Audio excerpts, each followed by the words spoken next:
ओम नमो भगवते वासुदेवाय नमः। आप सभी को आषाढ़ मास की हार्दिक शुभकामनाएं। आषाढ़ मास भगवान विष्णु और भगवान शिव माता लक्ष्मी को अत्यंत प्रिय है।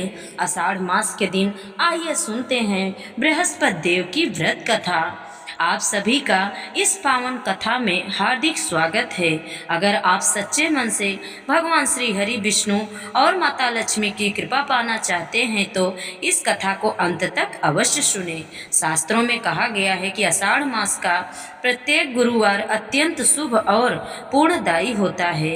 इस दिन श्रद्धा, भक्ति और विश्वास के साथ किया गया व्रत मनुष्य के जीवन के अनेक दुखों को दूर करता है और घर में सुख, शांति, धन, समृद्धि, सौभाग्य का वास होता है। इसलिए इस कथा को शुरू करने से पहले एक महत्वपूर्ण बात आप लोग जान लीजिए। बहुत से लोग गुरुवार का व्रत तो रखते हैं लेकिन उसकी सही कथा नहीं सुनते। कई लोग बीच में ही वीडियो छोड़ देते हैं जिससे व्रत का पूर्ण फल प्राप्त नहीं हो पाता। इसलिए आज आपसे हाथ जोड़कर विनम्र निवेदन है कि इस कथा को अंत तक अवश्य सुने, क्योंकि अंत में हम उस विशेष संदेश और व्रत के रहस्य के बारे में बताऊंगी जिसे जानना प्रत्येक व्रत के लिए अत्यंत आवश्यक माना गया है।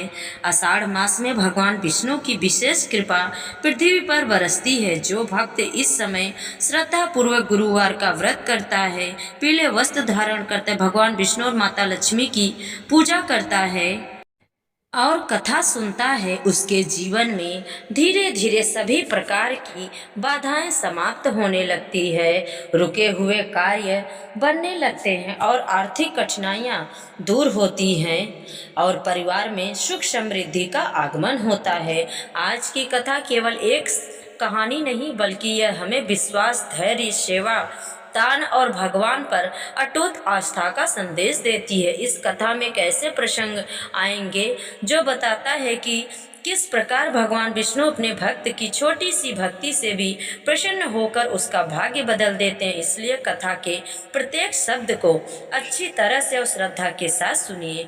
आपने अभी तक इस वीडियो को लाइक नहीं किया तो भगवान विष्णु का स्मरण करते हुए एक बार लाइक अवश्य करें। कमेंट में श्रद्धा पूर्वक ओम नमो भगवते वासुदेवाय अवश्य लिखें। ऐसा करने से आपकी भक्ति और भी दृढ़ होगी और भगवान की कृपा प्राप्त होगी। अगर आप हमारे चैनल पर पहली बार आए हैं तो ऐसे ही व्रत, पूजा और सनातन धर्म की पावन कथाएं सुनने के लिए इस चैनल को अवश्य सब्सक्राइब करें। तो आइए अब पूर्ण श्रद्धा और भक्ति के साथ भगवान श्री हरि विष्णु, माता लक्ष्मी और देव गुरु बृहस्पति का स्मरण करते हुए आषाढ़ मास की पवित्र गुरुवार व्रत कथा का शुभ आरंभ करते हैं। बोलिए भगवान श्री हरि विष्णु भगवान की जय, माता लक्ष्मी की जय, बृहस्पति देव की जय। प्राचीन समय की बात है। एक बड़ा प्रतापी और दानी राजा राज्य करता था। वह प्रत्येक गुरुवार को व्रत रखता, पूजा करता। यह उसकी रानी को अच्छा नहीं लगता था। न वह व्रत करती और न ही किसी को एक पैसा दान में देती। राजा को भी ऐसा करने के लिए हमेशा मना किया करती थी। एक समय की बात है, राजा शिकार खेलने वन को चले गए। घर पर रानी और दासी थी। उस समय गुरु बृहस्पति साधु का रूप धारण कर राजा के दरवाजे पर भिक्षा मांगने आए।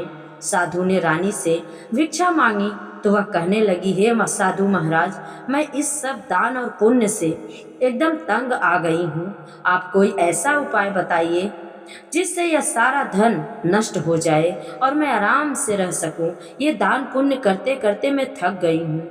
साधु रूपी बृहस्पति देव ने कहा, हे देवी, तुम तो बहुत विचित्र हो। संतान और धन से भी कभी कोई दुखी होता है। अगर तुम्हारे पास अधिक धन है तो इसे शुभ कार्यों में लगाओ जिससे तुम्हारे दोनों लोग सुधर जाएं। लेकिन साधु की इन सब बातों से रानी खुशी नहीं हुई। उसने कहा, मुझे ऐसे धन की आवश्यकता नहीं महाराज जिसे मैं दान दूं, जिसको संभालने में ही मेरा सारा समय व्यतीत हो और नष्ट हो जाए। साधु ने कहा, अगर तुम्हारी यही इच्छा है रानी, तो जैसा मैं तुम्हें बताता हूँ तुम वैसा ही किया करना। बृहस्पतिवार के दिन तुम घर को गोबर से लीपना, अपने बालों को पीली मिट्टी से धोना, बालों को धोते समय स्नान करना, राजा से हजामत बनाने को कहना, भोजन में मांस मदिरा खाना, कपड़ा धोबी के यहाँ धुलने के लिए देना।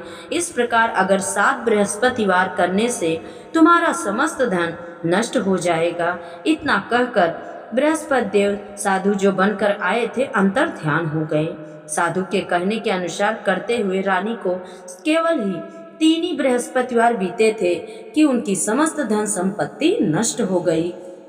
भोजन के लिए परिवार तरसने लगा। एक दिन राजा ने रानी से कहा, हे रानी, तुम लोग यहीं रहो, मैं इस देश का राजा हूँ और मैं दूसरे देश को जाता हूँ क्योंकि यहाँ पर मुझे सभी जानते हैं, इसलिए मैं कोई छोटा मोटा कार्य नहीं कर सकता। ऐसा कहकर राजा परदेश चला गया।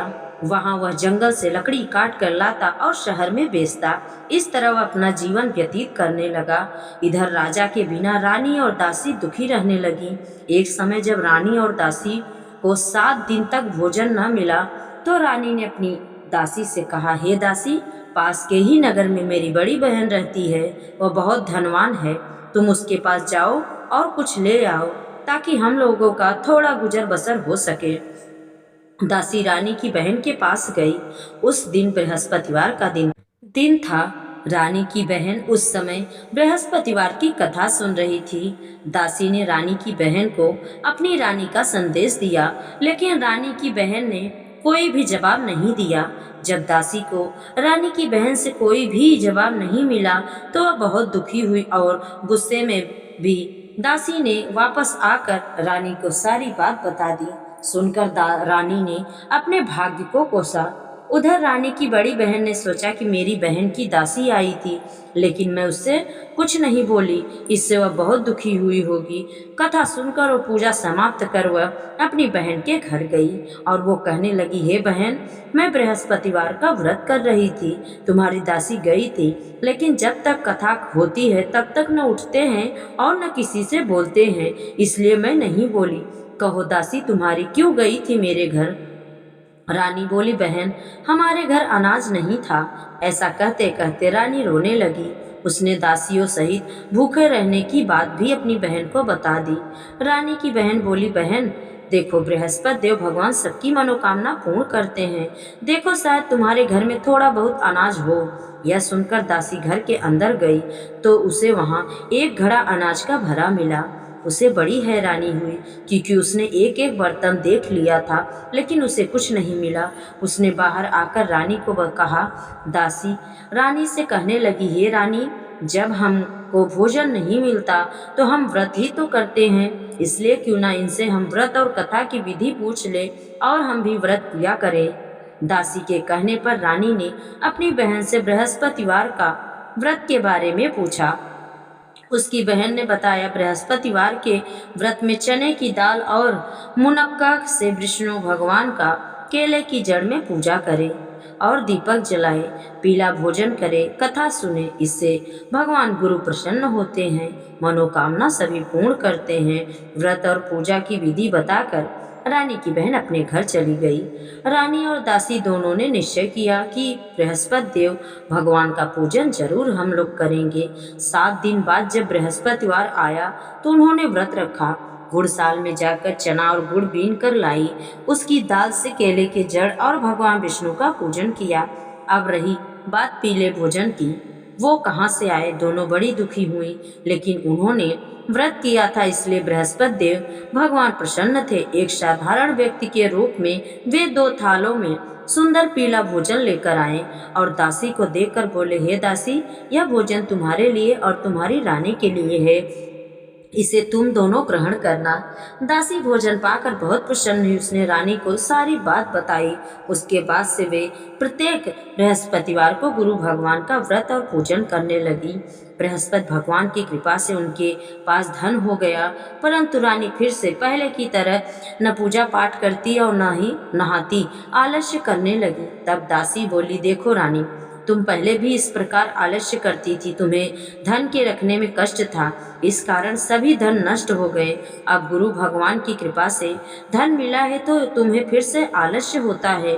बड़ी मुसीबतों के बाद हमने यह धन पाया, इसलिए हमें दान पुण्य करना चाहिए। अब तुम भूखे मनुष्यों को भोजन कराओ, प्याऊ लगवाओ, ब्राह्मणों को भोजन दो, दान दो, कुआं तालाब बावड़ी का निर्माण कराओ, पाठशाला बनवाओ, मंदिर बनवाओ, ज्ञान दान दो, कुंवारी जो कन्याएं हो जिनका विवाह न हो उनका विवाह करो, धन को शुभ कार्यों में खर्चा करो, जिससे तुम्हारे कुल का यश बढ़े और स्वर्ग की प्राप्ति हो और पितर भी प्रसन्न हो।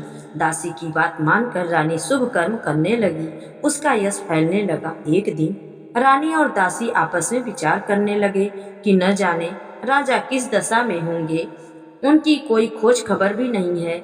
उन्होंने श्रद्धा पूर्वक भगवान बृहस्पति से प्रार्थना की कि राजा जहाँ कहीं भी हों शीघ्र वापस आ जाएं। उधर राजा परदेश में बहुत दुखी रहने लगा।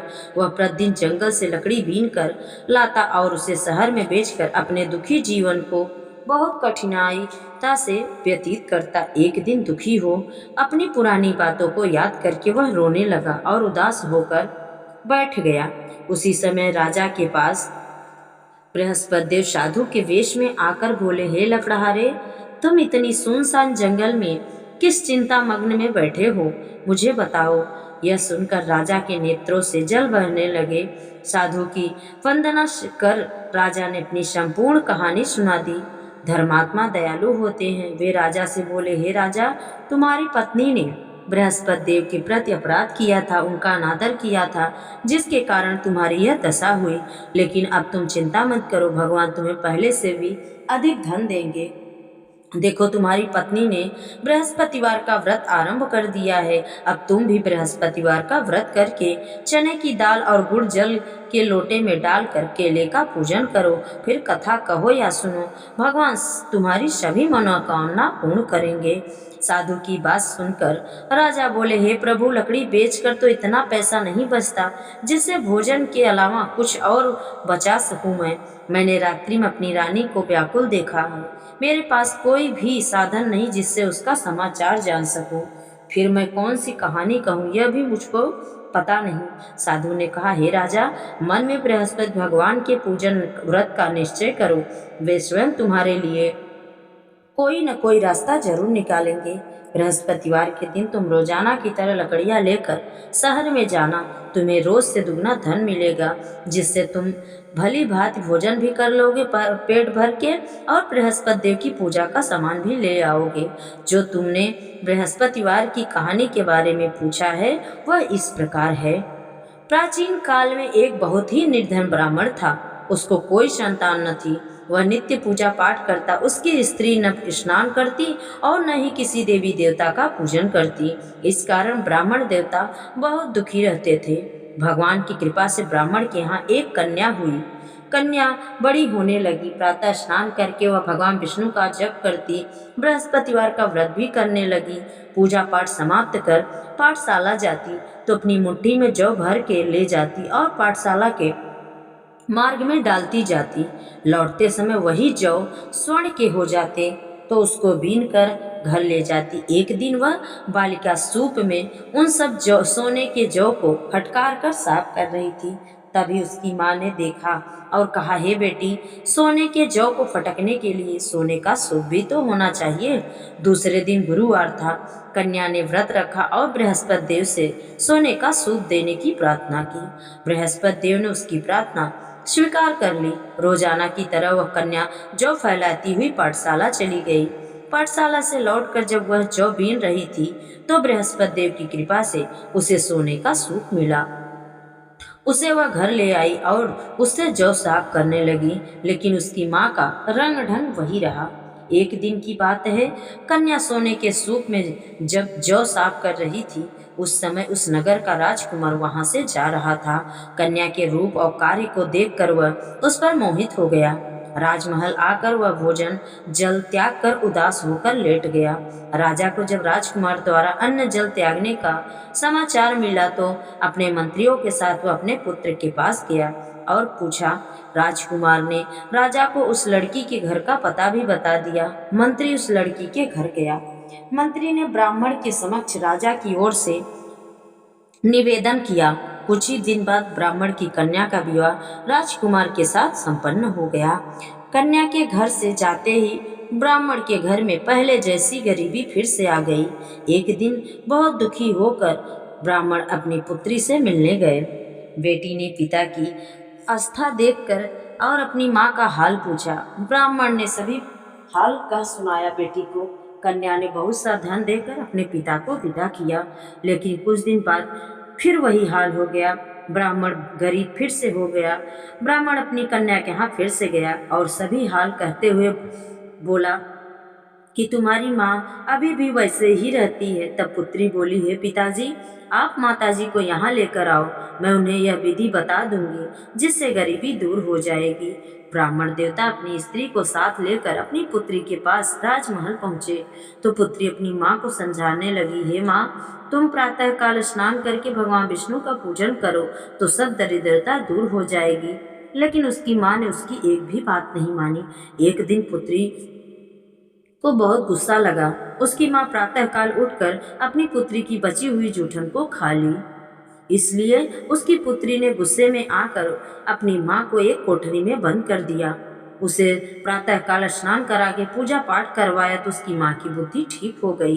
इसके बाद वह नियम से पूजा पाठ करने लगी और प्रत्येक बृहस्पतिवार को व्रत करने लगी। इस व्रत के प्रभाव से मृत्यु के बाद वह स्वर्ग को गई। वह ब्राह्मण भी सुखपूर्वक इस लोक का सुख भोग कर स्वर्ग को प्राप्त हुआ। इस तरह कहानी कहकर साधु बने देवता वहां से चले गए। धीरे धीरे समय व्यतीत होने पर फिर बृहस्पतिवार का दिन आया। राजा जंगल से लकड़ी काटकर शहर में बेचने गया। उसे उस दिन से और दिनों से अधिक धन मिला। राजा ने चना गुड़ लाकर बृहस्पतिवार का व्रत किया। उस दिन से उसके सभी क्लेश दूर हुए। लेकिन जब अगले गुरुवार का दिन आया तो वह बृहस्पतिवार का व्रत करना भूल गया। इस कारण बृहस्पति भगवान नाराज हो गए। उस दिन उस नगर के राजा ने विशाल यज्ञ का आयोजन किया। अपने समस्त राज्य में घोषणा करवा दी कि सभी मेरे यहाँ भोजन करने आएंगे, किसी के घर चूल्हा न जले। इस आज्ञा को जो नहीं मानेगा उसको फांसी की सजा दी जाएगी। राजा के आज्ञा अनुसार राज्य के सभी वासी राजा के भोज में सम्मिलित हुए। लेकिन लकड़हारा दूर शहर में लकड़ी बेचने के कारण कुछ देर से पहुंचा, इसलिए राजा उसको अपने साथ महल में लेकर गए। जब राजा लकड़हारे को भोजन करा रहे थे तो रानी की दृष्टि उस खूंटी पर पड़ी जिस पर उसका हार लटका हुआ था। उसे हार खूंटी पर लटका दिखाई नहीं दिया। रानी ने मन में सोच लिया कि मेरा हार इस लकड़हारे ने ही चुरा लिया है। उसी समय सैनिक बुलवाकर उसको जेल में डलवा दिया। लकड़हारा जेल में विचार करने लगा कि न जाने कौन से पूर्व जन्म के कर्म से मुझे यह दुख प्राप्त हुआ है, और जंगल में मिले साधु को याद करके रोने लगा। तभी बृहस्पति देव साधु के रूप में फिर से प्रकट हुए और कहने लगे, अरे मूर्ख, तूने बृहस्पति देवता की कथा नहीं की, उसी कारण तुझे यह दुख हुआ है। अब चिंता मत कर, बृहस्पतिवार के दिन जेल खाने के दरवाजे पर तुझे 4 पैसे पड़े मिलेंगे। उनसे तू बृहस्पतिवार की पूजा करना तो तेरे सभी कष्ट दूर हो जाएंगे। अगले बृहस्पतिवार को उसे जेल के द्वार पर 4 पैसे मिले। राजा ने पूछा और राजा पूजा का सम्मान मंगाकर कहा कि प्रसाद भी बांटा और कथा भी कहा। उसी रात्रि में बृहस्पति देव ने उस नगर के राजा को स्वप्न में कहा, हे राजा, तूने जिसे जेल में बंद किया है उसे कल छोड़ देना, वह निर्दोष है। राजा प्रातःकाल उठा और खूंटी पर हार टंगा देखकर लकड़हारे को बुलाकर क्षमा मांगी। राजा के योग्य सुंदर वस्त्र आभूषण भेंट कर उसे विदा किया। गुरुदेव की आज्ञा के अनुसार राजा अपने नगर को चल दिया। जब राजा नगर के निकट पहुंचा तो उसे बड़ा आश्चर्य हुआ। नगर में पहले से अधिक बाग, तालाब और कुएं, बहुत सी धर्मशालाएं, मंदिर बने हुए थे। तब राजा ने एक से पूछा कि यह किसका बाग और धर्मशाला है। तब नगर के उस लोग ने बोला कि यह सब रानी और दासी द्वारा बनाए गए हैं। राजा को आश्चर्य हुआ और गुस्सा भी आया कि उसकी अनुपस्थिति में रानी के पास धन कहाँ से आया। धन कहाँ से आया होगा। जब रानी ने यह खबर सुनी कि राजा आ रहे हैं तो उसने अपनी दासी से कहा, हे दासी, देख राजा, हमको इतनी बुरी हालत में छोड़ कर गए थे, वह हमारी ऐसी हालत देखकर कहीं लौट न जाए, इसलिए तू दरवाजे पर खड़ी हो जा। रानी की दासी दरवाजे पर जाकर खड़ी हो गई और जब राजा आए तो उन्हें अपने साथ महल में लेकर आई। तब राजा ने क्रोध करके अपनी तलवार निकाली और पूछने लगा, बताओ यह धन तुम्हें कैसे प्राप्त हुआ। तब रानी ने सारी कथा कह सुनाई। राजा ने निश्चय किया कि मैं रोजाना दिन में 3 बार कहानी कहा करूंगा और रोज व्रत किया करूंगा। अब हर समय राजा के दुपट्टे में चने की दाल बनी रहती थी। एक दिन में 3 बार कथा कहता। एक दिन राजा ने विचार किया कि चलते हैं अपने बहन के यहाँ। इस प्रकार का निश्चय कर राजा घोड़े पर सवार होकर अपनी बहन के घर चल दिया। मार्ग में उसने देखा कि कुछ आदमी एक मुर्दे को लिए जा रहे हैं। उन्हें रोककर राजा कहने लगा, अरे भाइयों, मेरी बृहस्पतिवार की कथा सुन लो। वे बोलो, लो, हमारा तो आदमी मर गया, इनको अपनी कथा की पड़ी है। लेकिन कुछ आदमी बोले, अच्छा कहो, हम तुम्हारी कथा अवश्य सुनेंगे। राजा ने दाल निकाली और कथा कहनी शुरू कर दी। जब कथा आदि हुई तो मुर्दा हिलने लगा और जब कथा समाप्त हुई तो राम राम कह के वह मुर्दा खड़ा हो गया। अब आगे राजा बढ़ा। उसे चलते चलते शाम हो गई। आगे मार्ग में उसे एक किसान खेत में हल चलाता हुआ मिला। राजा ने उससे कथा सुनने का आग्रह किया, लेकिन वह नहीं माना। राजा जैसे ही आगे निकला, राजा के हटते ही बैल पछाड़ खाकर जमीन पर गिर गए और किसान के पेट में बहुत से जोर जोर से दर्द होने लगा। उसी समय उस किसान की माँ रोटी लेकर आ रही थी। उसने जब देखा कि अपने पुत्र से यह सब हाल पूछा, पुत्र ने सभी हाल माँ को बताया। बुढ़िया दौड़ी दौड़ी उस घुड़सवार के पास पहुंची और उससे बोली, मैं तुम्हारी कथा अवश्य सुनूंगी, तुम अपनी कथा मेरे खेत पर ही चलकर कहना। राजा ने लौटकर बुढ़िया के खेत पर जाकर कथा कही, जिसके सुनते ही बैल खड़े हो गए और किसान के पेट का दर्द भी चला गया। राजा अपनी बहन के घर पहुंच गया। बहन ने भाई की खूब मेहमानी की। दूसरे रोज प्रातः काल राजा जागा तो वह देखने लगा कि सब लोग भोजन कर रहे हैं। राजा ने अपनी बहन से जब पूछा, ऐसा कोई मनुष्य है जिसने भोजन नहीं किया हो, जो मेरी बृहस्पतिवार की कथा सुन ले। बहन बोली, भैया, यह देश ऐसा है कि यहाँ लोग पहले खाते हैं, बाद में कोई अन्य और कार्य करते हैं। फिर वह एक कुम्हार के घर गई जिसका लड़का बीमार था। उसे मालूम हुआ कि उसके यहाँ 3 दिन से किसी ने भोजन नहीं किया है। दासी ने अपने भाई की कथा सुनने के लिए उस कुम्हार से कहा और वह कुम्हार तैयार हो गया। राजा ने जाकर बृहस्पतिवार की कथा कही, जिसको सुनकर उसका लड़का ठीक हो गया। अब तो राजा की पूरे गांव में प्रशंसा होने लगी। एक दिन राजा ने अपनी बहन से कहा, हे बहन, मैं अब अपने घर जाऊंगा, एक काम करो, तुम भी तैयार हो जाओ। राजा की बहन ने अपनी सास से अपने भाई के साथ जाने के लिए पूछा। सास बोली, चली जा, मगर अपने लड़कों को मत ले जाना, क्योंकि तेरे भाई को कोई भी संतान नहीं है। बहन ने अपने भाई से कहा, हे भैया, मैं तो चलूंगी, मगर कोई बच्चे नहीं जाएंगे। अपनी बहन को भी राजा दुखी मन से छोड़कर वहां से अपने नगर की तरफ लौट गया। राजा ने अपनी रानी से सारी कथा बताई और बिना भोजन किए वह सैया पर दुखी होकर लेट गया। रानी बोली, हे प्रभु, बृहस्पति देव ने हमें सब कुछ दिया है, वे हमें संतान भी अवश्य देंगे। उसी रात बृहस्पति देव ने राजा के स्वप्न में कहा, हे राजा, उठ, सभी सोच त्याग दे, तेरी रानी गर्भवती है। राजा को यह जानकर बड़ी खुशी हुई। 9वें महीना रानी के गर्भ से एक सुंदर पुत्र पैदा हुआ। तब राजा बोले, हे रानी, स्त्री बिना भोजन के रह सकती है, लेकिन बिना कहे नहीं रह सकती। जब मेरी बहन आए तो तुम उससे कुछ मत कहना। रानी ने हाँ तो कर दी। जब राजा की बहन ने अशुभ समाचार सुना तो वह बहुत खुशी हुई और बधाई लेकर अपने भाई के यहाँ आ गई। रानी ने तब उसे आने का उलाहना दिया कि जब भाई अपने साथ ला रहे थे तब तो नहीं आई उनके साथ, और आज अपने आप ही भागी भागी बिना बुलाए आ गई। तो राजा की बहन बोली, भाई, मैं इस प्रकार न कहती तो तुम्हारे घर औलाद कैसे होती।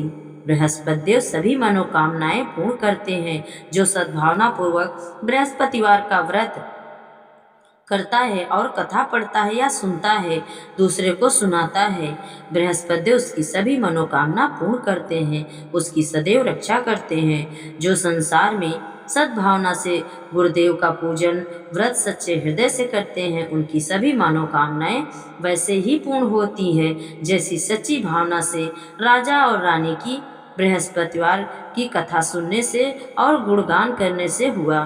तो उनकी सभी इच्छाएं बृहस्पति देव जी ने पूर्ण की। अनजाने में भी बृहस्पति देव की कभी भी उपेक्षा न करें। ऐसा करने से दुख, शांति और सब नष्ट हो जाता है। इसलिए सबको कथा सुनने के बाद प्रसाद लेकर जाना चाहिए। हृदय से उनका मनन करते हुए, जयकारा बोलते हुए कहना चाहिए। प्रेम से बोलिए बृहस्पति देव की जय, लक्ष्मी नारायण की जय। आइए अब सुनते हैं बृहस्पति देव की आरती। जय बृहस्पति देवा, जय बृहस्पति देवा, छिन छिन भोग लगाऊं कदली फल मेवा। ओम जय बृहस्पति देवा, तुम पूर्ण परमात्मा, तुम अंतर्यामी, जगत पिता जगदीश्वर, तुम सबके स्वामी। ओम जय बृहस्पति देवा, चरणामृत निज निर्मल, सब पातक हरता, सकल मनोरथ दायक, कृपा करो भरता। ओम जय बृहस्पति देवा, तन मन धन अर्पण कर, जो जन शरण पड़े, प्रभु प्रगट तब हो कर, आकर द्वार खड़े। ओम जय बृहस्पति देवा, दीन दयाल दयानिधि, भक्तन हितकारी, पाप दोष सब हरता, भव बंधन हारी। ओम जय बृहस्पति देवा, सकल मनोरथ स्वामी, सब संशय हारो, विषय विकार मिटाओ, संतन सुखकारी। ओम जय बृहस्पति देवा, जो कोई आरती तेरी प्रेम सहित गावे, जेठानंद आनंद कर, सो निश्चय पावे। ओम जय बृहस्पति देवा, स्वामी जय बृहस्पति देवा। प्रेम से बोलिए विष्णु भगवान की जय, बृहस्पति भगवान की जय। आप सभी को अगर वीडियो अच्छी लगे तो लाइक, शेयर और चैनल को सब्सक्राइब जरूर करें और कथा को अंत तक अवश्य सुने। कमेंट में जय बृहस्पति देव जरूर लिखें। जय श्री हरि।